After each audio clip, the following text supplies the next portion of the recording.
is following all of the things when I sat down and talked with her over at Signature of what she would like to see and like to have said someday, I think was her words, when you have my funeral. And so I know that she's already home with the Lord. I know that the family has laid her to rest down in Greenville.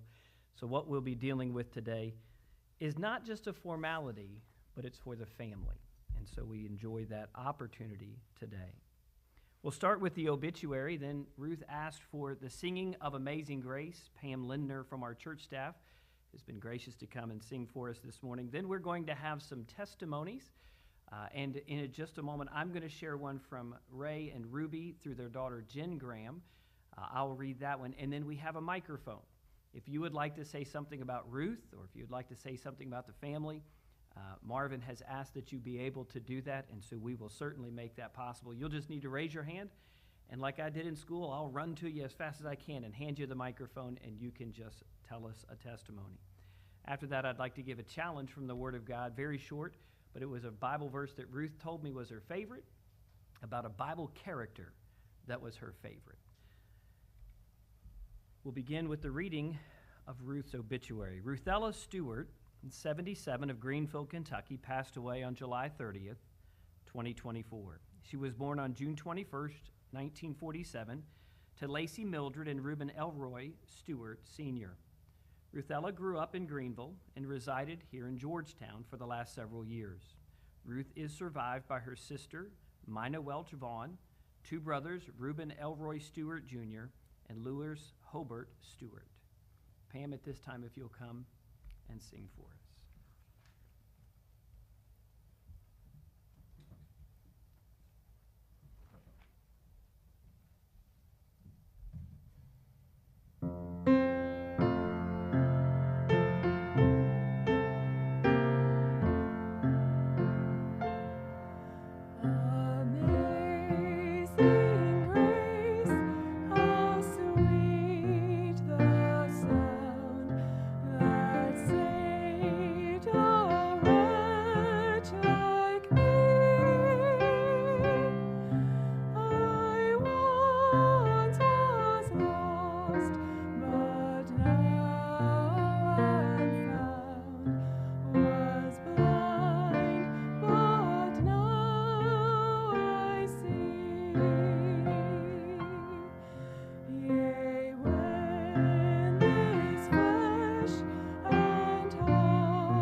Chris and Jen and Ethan and our family went over and sang that probably the Sunday before she passed away. She passed away on that Tuesday, is that correct? I always get the days of the week mistaken, but we went over that Sunday afternoon and sang for her. The actual original deal was for Ethan, a buddy that she loved, to sing a solo because he's got a beautiful voice, and then for my son to play his violin, and then we all got roped into singing. We enjoyed it very much.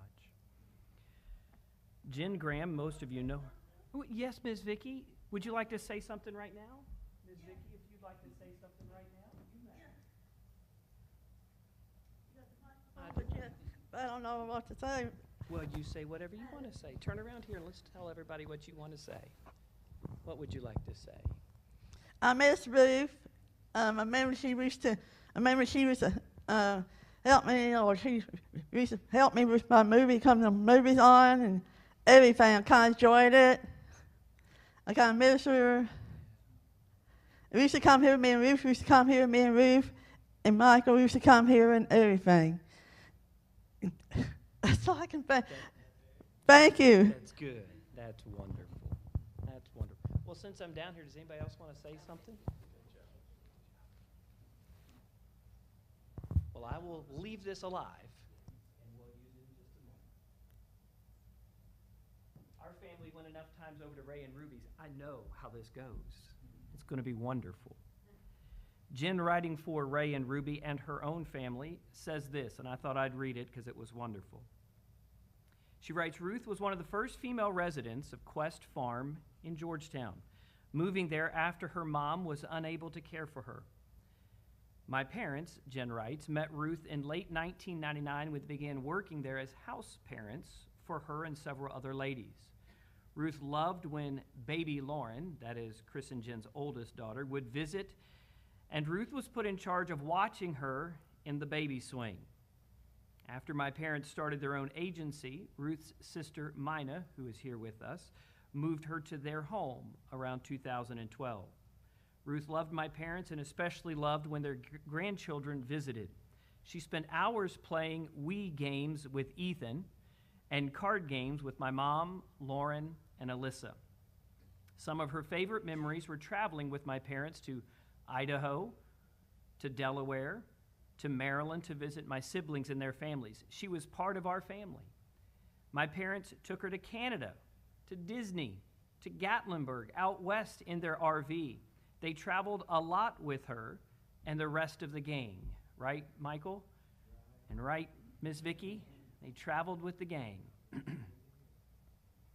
She loved going to Bywater Orchard every fall. Ruth loved making pot holders, bracelets, and other crafts to give to her friends, doing word search puzzles and counting her change. Leave It to Beaver was one of her favorite TV shows, mine as well, along with The Price is Right and Jeopardy.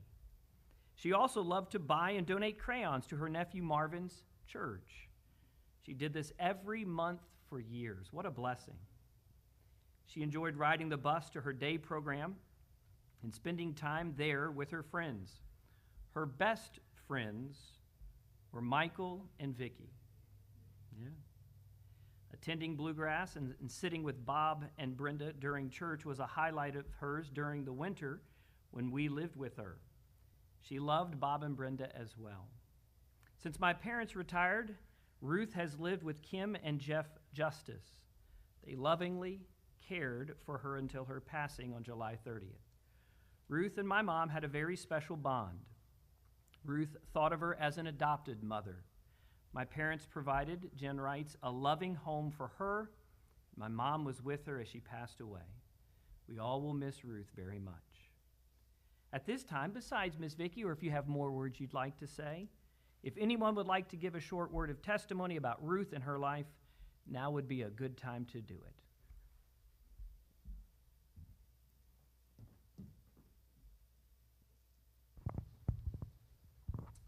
I'll tell about the time Ruth figured a different way of working a Rubik's Cube.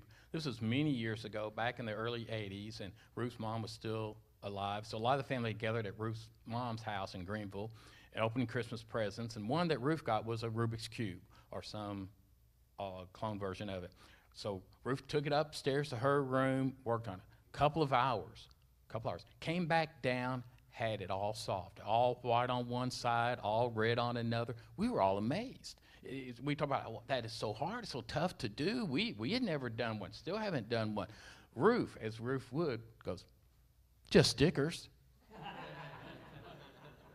And we got talking to her more on the one she had gotten.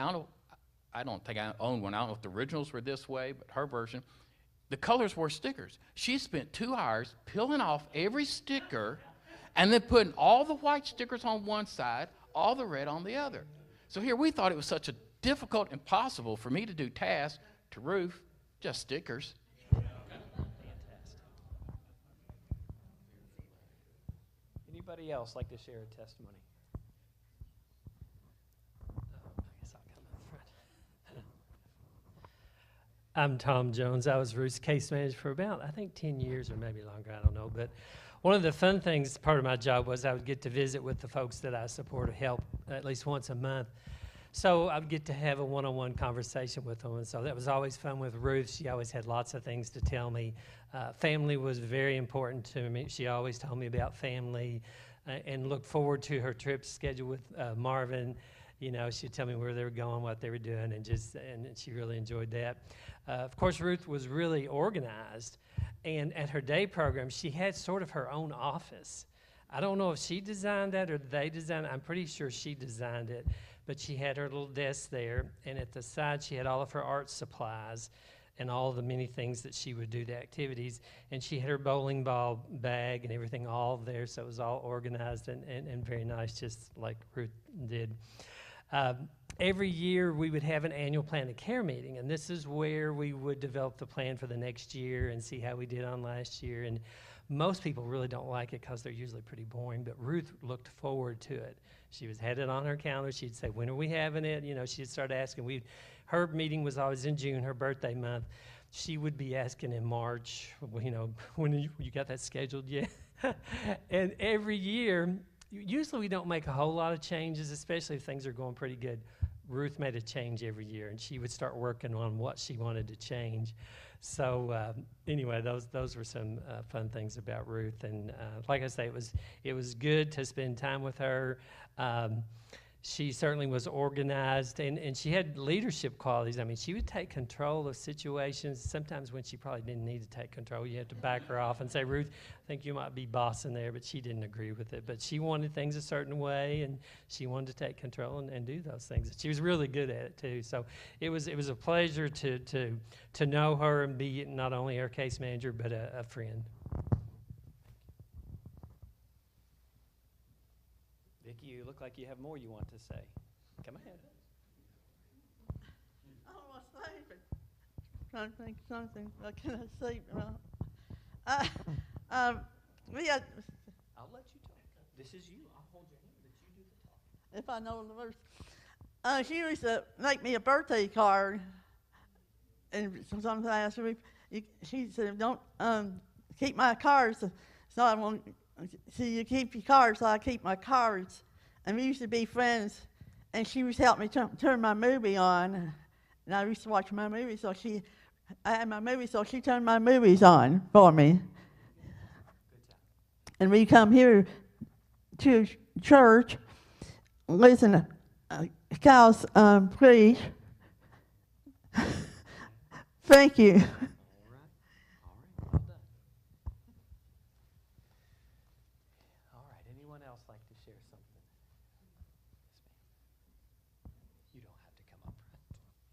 Thank you. My name is Ann Cope, and with my husband Don, we taught and still do Sunday school at Trinity Baptist Church in Lexington. And we had Ruth Ella, Vicki, Michael, and a bunch of the other children, kids, adults, in Sunday school. And Ruth Ella did love to sing, and we did a lot of singing. And as I recall, 2 songs she always wanted us to sing. One of them was Amazing Grace, but the other one was Jesus Loves Me. And that's what she liked to sing. And no matter what character that we studied in Sunday school, Ruth Ella knew almost as much as I did about that person. And someone, Mina, I don't know who, taught her about all the characters in the Bible and all the Bible stories. And I thought that was a wonderful thing. I loved Ruth Ella, I love Michael, and I love Vicki, and it's so good to see you today. The love and the care of a good Sunday school teacher.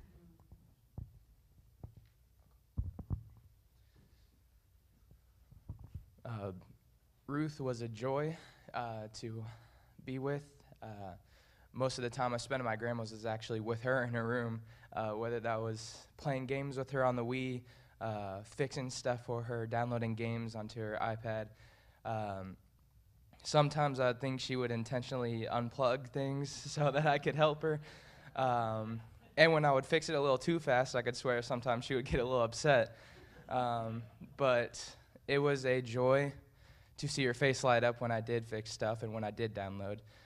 things onto her iPad, and when I'd let her win and when she'd let me win, we'd spend lots of time together, and she was a joy, and I'm glad she is in a better place now. Thank you. Anybody else like to say something? Well, I'm Lewis, Ruth's brother.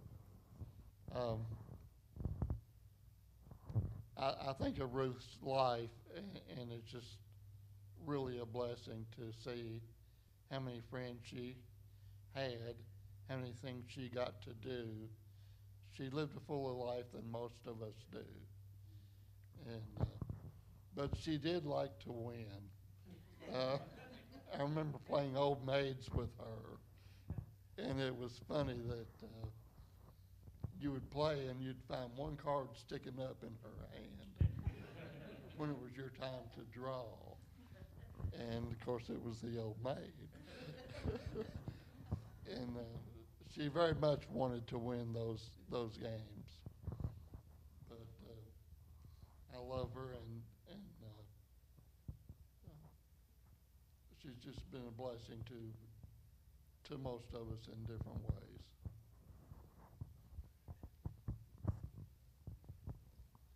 Anybody else? Here you go, Miss Mina. I want to thank each one of you for being here. I thank you for loving her. And anything that you were able to do with her, I appreciate it. She loved everybody. She was full of love. And she tried to comfort me when she was in hospice care. And she tried to make it easier for me. She told me, you don't have to make this trip. We can just talk on the phone. And throughout her life, she was love.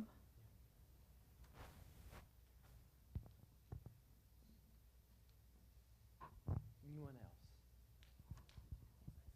Miss Brenda? Okay. I'll just say it was easy to love Ruth, because Ruth, you're right, she loved everybody, and it was her joy to make her little crafts for people.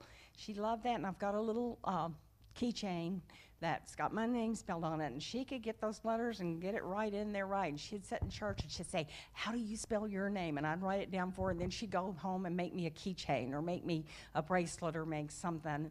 I've got pot holders that she's made, and she just loved, and she loved people, and she loved life, and she was a blessing to know and an encouragement to me.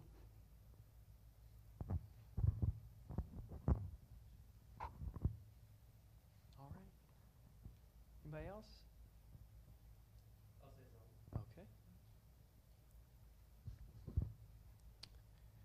I'm Mana's grandson, and Ruth, not only did I feel that love that you're talking about, she would call if I was working. She would leave me a voicemail, and she was very social in that way and very loving. And also talking about how she loved to win, and she was very good at figuring out how to win and following through with that. Marvin told me recently that when he'd take her to Walmart, almost every time she'd want to play the claw game, and that she would often win at the claw game and figured out how, right? The steak and shake, whatever it was about that one.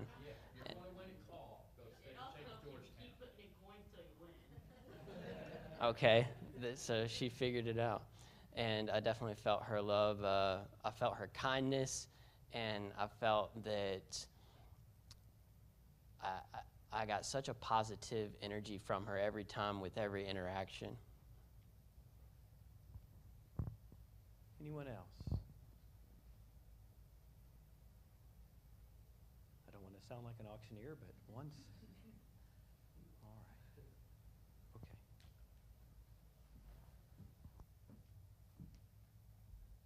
don't have much to add to what you all have wonderfully said. I would simply say a couple things to you, and then I will say a couple things about and literally from Ruth.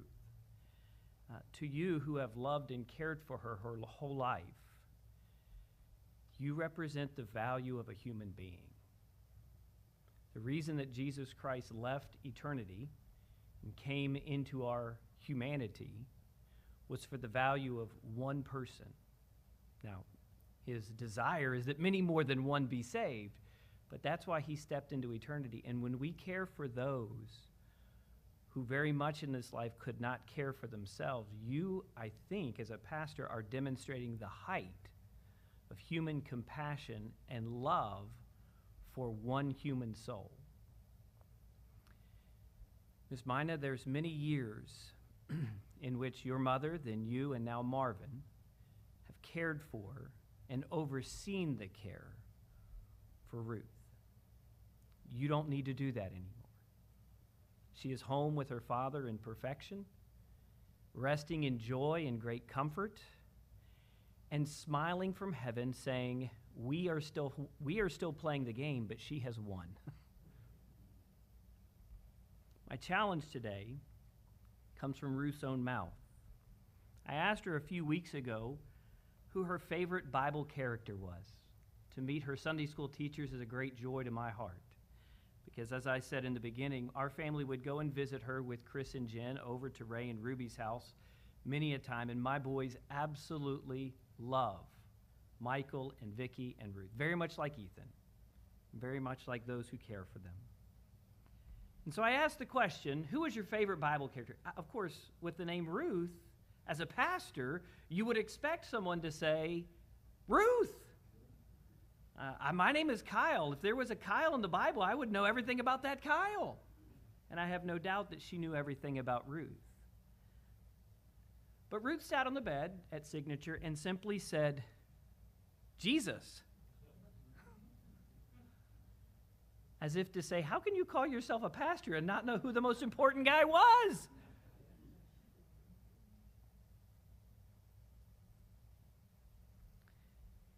I smiled and said back to her, that's the only really important one. All of the others give us context about what a relationship with God should be like. They teach us principles and precepts that we should know, but there's only one that's important. I think if I take nothing else away from knowing Ruth for the time I did, it's that life really isn't that complicated. It's we who live in the hustle and bustle of life that overcomplicate it. Life is just simple. I went ahead to ask her some other questions about going to heaven and how she knew she was going. And again, in her very blunt manner, but always kind, she said, I asked Jesus to save me. That's it. That's the simplicity. That's all that anyone must know to go to heaven. In the process of conversation, I finally asked Ruth, what is your favorite Bible verse? Of course, she said John 3:16. For God so loved the world, she began to quote, that he gave his only begotten Son, that whosoever believeth in him should not perish, but have everlasting life. Ruth embodies Jesus' words, suffer the little children, and forbid them not to come unto me. For such is the kingdom of heaven. Whether she knew how to solve a Rubik's Cube like we should, she solved it in her way that she knew best. And Jesus bids all, no matter how smart,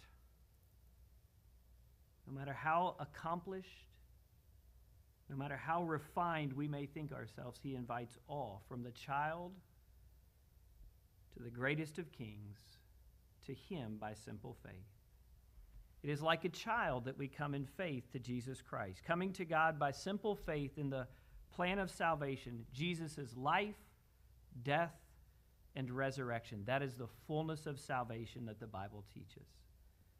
There will be a day when each of us will stand before God, and the only sufficient answer to enter into heaven are the exact words that Ruth gave. I trusted Jesus. One of many things that I look forward to in doing in the eternal future, and we've all surmised what that will be like. Thankfully, the Bible leaves that somewhat opaque to us as to what it will actually be like.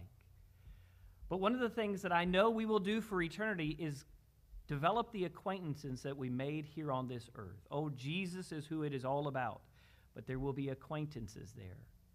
And to each of you who have so deeply invested in the life of Ruthella Stuart, what eternity will be like in talking to her in fullness. In the fullness of God's design. That is joy. Oh, heaven we look forward to because of our Savior. As a pastor, I would be remiss in saying it any other way. But I also know that as family members and as friends, there is a day coming where Ruth will explain why she did the stickers. And she will talk about, I believe, in great gratitude for the investment that so many of you have made in her life. I'll ask Ms. Mary Ann from our church to come and get ready. Your Sunday school student kept her word. The other song she asked for was Jesus Loves Me. It proves just how well you know her. I thank you, by the way, as an investor in her life and teaching her, along with you, Miss Mina, about who Jesus was. So we'll sing together 2 stanzas of Jesus Loves Me. If it was church, I'd make you stand up, but it's not. So we'll just sing from our seat. Let's sing together.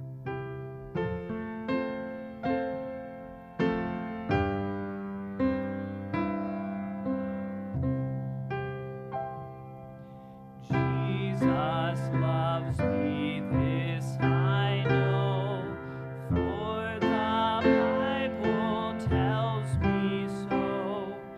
Little ones to him belong. They are weak, but he is strong.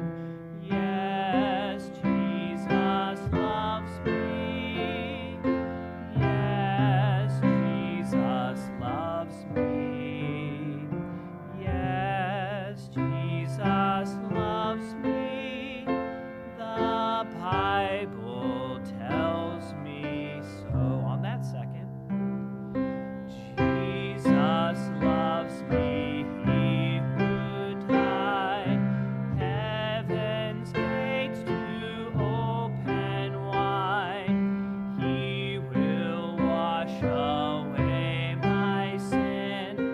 Let his little child come in. Yes, Jesus loves me. Yes, Jesus loves me. Yes, Jesus loves me. The Bible tells me so.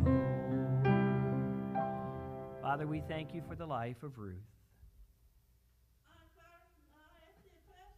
When I'm done praying, you may. Let me finish praying. Father, we thank you for those who love her and know her. We thank you for her brother and her sister who are here with us today. I thank you for their love and care for her these many years. I thank you for Marvin and his investment. It is no small feat to be the one who is tasked to care for one in great need. I thank you for those who have ministered care through the years, those in each of the group homes, those at Quest, and I think particularly of them and the yeoman's work that they do, for the doctors and the nurses, for those who have cared for her in her physical, emotional, and spiritual being. They're here represented this morning. The world would look at someone like Ruth and say, what's the point? And these who are gathered know the point. May they be encouraged from a rich and full life, lived in simplicity and honesty before you. We thank you for Ruthella. We're glad she's home in heaven with you. And we long, each of us, for the day where we will be there as well. In Jesus' name we pray.